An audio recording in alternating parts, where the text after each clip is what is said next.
Ce qui m'aura le plus marqué ces dernières années, c'est d'abord le confinement et ensuite le pass vaccinal. Des mesures qui, pour moi, étaient inimaginables au XXIe siècle, des mesures alimentées surtout par la peur, finalement, des mesures qui n'ont pas permis de juguler l'épidémie, d'influencer le cours de la propagation, des mesures qui ont fait beaucoup de dégâts et qui ont été une immense gabegie d'argent public. Oui. Avec le recul, je ne suis finalement qu'à moitié étonné que le gouvernement ait pris ces mesures. Hein.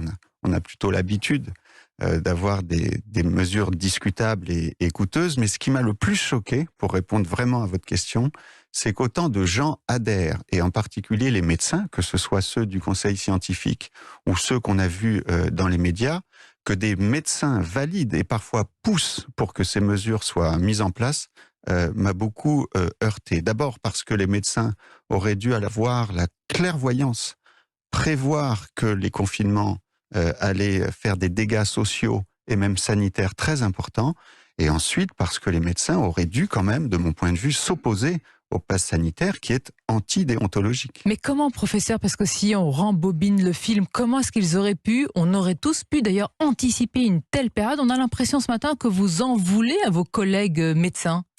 Je suis simplement surpris qu'il ne se soit pas davantage opposé, qu'il n'ait pas été davantage critique à des mesures liberticides et surtout inefficaces. Quand on fait le bilan du confinement, le bilan n'est pas bon. Et quand on fait le bilan du pass sanitaire, il n'est pas bon non plus. Et donc, encore une fois, que les politiques dans l'urgence aient été contraints de prendre ces mesures, ça ne m'étonne qu'à moitié. Mais que mes collègues médecins, beaucoup de médecins, aient poussé pour que ces mesures soient prises, ça, c'est ce qui m'aura le plus marqué. Mais je pendant vais poser la question plus directement. Est-ce que vous pensez que certains médecins avaient des intérêts par rapport à leur lien au laboratoire pharmaceutique? C'est tout à fait possible. Alors ça, vous n'en avez pas, vous, professeur? Non, moi je n'ai aucun conflit d'intérêt. Alors il se dit, je n'en sais rien, que certains médecins ont des conflits d'intérêt avec les laboratoires. Peut-être que ceci explique cela. Je n'irai pas leur jeter la pierre, je n'en sais rien, mais en tout cas, je pense qu'ils n'ont pas été clairvoyants.